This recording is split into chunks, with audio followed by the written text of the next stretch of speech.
প্রিয় শ্রোতা বন্ধুরা, আজকে জানুন মহাদেবের কেন লিঙ্গ পূজা হয়। অপরকেও জানান আর আপনি ভক্তি পথে আরও অগ্রগতি করুন। মহাদেবের কাহিনী শুনলে মহাদেব অতি প্রসন্ন হয় এবং মহাদেবের প্রতি আরও ভক্তি বাড়বে। তবে বন্ধুরা, শোনা যাক কাহিনীটি, কেন লিঙ্গ পূজা হয়। দক্ষযজ্ঞে সতী দেহ ত্যাগ করার পর মহাদেব পাগলের মতো সর্বত্র ঘুরে বেড়াতে লাগলেন। এক সময়ে তিনি উলঙ্গ সন্ন্যাসীর বেশে দারুবনে প্রবেশ করলেন। ঋষিদের আশ্রমের পাশ দিয়ে গেলেন। সেই সময় মুনি ঋষিরা কেউ আশ্রমে ছিলেন না। ঋষি পত্নীরা শিবকে এভাবে দেখে পরস্পর বলাবলি করতে লাগলো, কে এই অপূর্ব দর্শন সন্ন্যাসী? ভিক্ষুক রূপে এখানে এসেছেন, একে ভিক্ষা দান করা উচিত। তখন তারা ভালো অস্বাদী তার উদ্দেশ্যে দান করলেন। তাদের মধ্যে কেউ লজ্জা ত্যাগ করে বললেন, কে আপনি? ভিক্ষুক বেশে এখানে এসেছেন? শিব বললেন, আমি ঈশ্বর। বর্তমানে সতীর সঙ্গে আমার বিচ্ছেদ হয়েছে, তাই আমি দিগম্বর হয়ে ঘুরে বেড়াচ্ছি। সতী ছাড়া কোনো রমণীতেই আমার রুচি নেই। তারপর মহেশ্বর বহু ভিক্ষা গ্রহণ করে পাত্র পূর্ণ করে কৈলাসের পথে অগ্রসর হলেন। সকল ঋষি পত্নীগণ মোহমুগ্ধ হয়ে তারই পেছনে পেছনে চলতে লাগলেন। পতি পুত্র গৃহ কার্যাদির কথা ভুলেই গেলেন। এমন সময় মুনি ঋষিগণ নিজ নিজ আশ্রমে ফিরে এসে দেখলেন আশ্রমে তাদের পত্নীগণ নেই। চারিদিকে খোঁজ করে দেখতে পেলেন তারা সকলে শিবের পিছু নিয়েছেন।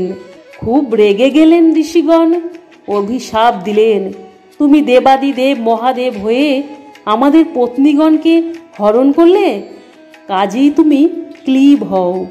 মুনিগণ এমন শাপ দিলেন, সঙ্গে সঙ্গেই শিবের লিঙ্গ মাটিতে পড়ে গেল।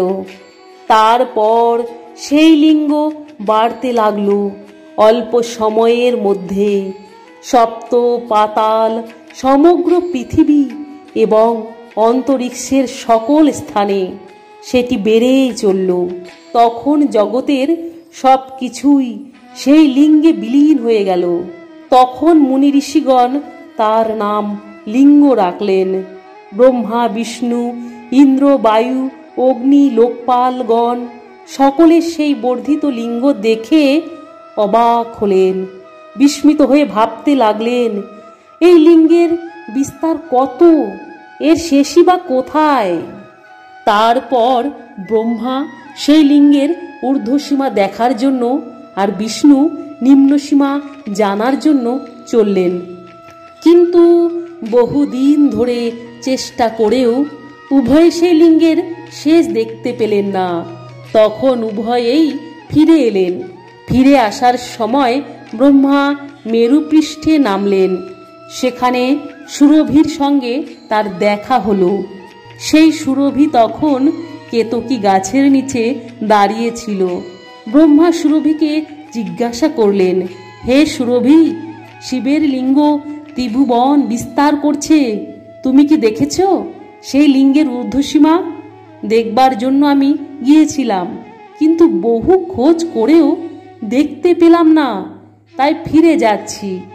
দেবতারা আমাকে জিজ্ঞাসা করলে আমি কি উত্তর দেব?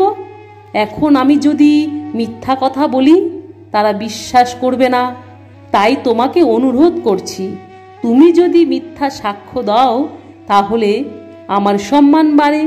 ব্রহ্মার কথায় সুরভি রাজি হলেন, সেই সঙ্গে কেতকীও।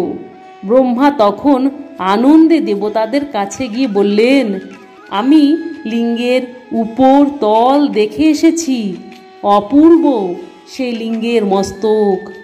সেই লিঙ্গ বিশাল, বিমল, সুদৃশ্য, কিন্তু সেই লিঙ্গ ছাড়া আর কোনো কিছু আছে বলে মনে হয় না। ব্রহ্মার কথা শুনে দেবতাগণ স্তম্ভিত। এদিকে পাতাল থেকে ফিরে এলেন বিষ্ণু। বললেন, অনেক জায়গা ঘুরলেন, অতল, বিতল, সুতল, অনাতল, মহাতল, রসাতল, এমনকি পাতালও গেলাম, তারপরেও স্থান শূন্য বলে মনে হলো। আমার কিন্তু সেই লিঙ্গের মূল, মধ্য কিংবা শেষ কিছুই দেখতে পেলাম না। এখন আমি বুঝতে পেরেছি মহাদেবী লিঙ্গরূপী, তিনি এই জগৎ ধারণ করে আছেন। তারই প্রসাদে দেবতা ও ঋষিগণের সৃষ্টি। বিষ্ণুর মুখে লিঙ্গের কথা শুনে দেবতারা সেই তথ্যকেই সত্য বলে স্বীকার করলেন। তখন বিষ্ণু হাসতে হাসতে ব্রহ্মাকে বললেন, হে ব্রহ্মা, আপনি যদি লিঙ্গের মস্তক দেখে থাকেন তাহলে এই ব্যাপারে কেউ কি সত্য সাক্ষী দিতে পারবে? বিষ্ণুর জিজ্ঞাসার উত্তরে ব্রহ্মা ব্যগ্রভাবে বললেন, এ ব্যাপারে আমার সাক্ষী আছে সুরভি আর কেতকী। তখন দেবতাগণ সত্য উদ্ঘাটনের জন্য সুরভি ও কেতকীকে ডাক দিলেন। তারা মিথ্যা সাক্ষ্য দিয়ে বললেন, ব্রহ্মাদেব লিঙ্গের মস্তক দেখেছেন এবং কেতকী ফুলের দ্বারা লিঙ্গের পূজাও সম্পন্ন করেছেন। সহসা সেখানে আকাশবাণী হল, হে দেবগণ, সুরভি ও কেতকী যা বলল সব মিথ্যা কথা। ব্রহ্মা কখনোই লিঙ্গের মস্তক দেখেননি। এই লিঙ্গের আদি বা অন্ত নেই। তখন দেবতাগণ সুরভিকে অভিশাপ দিলেন, হে সুরভি, তুমি যে মুখে মিথ্যা কথা বলেছ সেই মুখে সর্বদা অপবিত্র থাকবে। আর হে কেতকী, তোমার ফুল সুগন্ধ, কিন্তু আজ থেকে তোমাকে দিয়ে আর কেউ শিব পূজা করবে না। তারপর সেই আকাশবাণী ব্রহ্মাকে উদ্দেশ্য করে বললেন, হে ব্রহ্মদেব, তুমি কিসের জন্য মিথ্যা কথা বললে? এই অপরাধে কেউ তোমার পূজা করবে না। দেবতাগণ সেই আকাশবাণী শুনে মনে করলেন স্বয়ং শিবই এই অভিশাপ বাণী উচ্চারণ করলেন।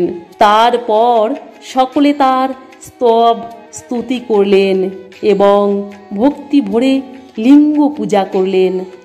তবে বন্ধুরা, আজকে জানলেন লিঙ্গ পূজা কেন করা হয় ভগবান শিবের, এর পেছনের কারণ কি? কমেন্ট বক্সে ওম নমঃ শিবায় লিখতে ভুলবেন না।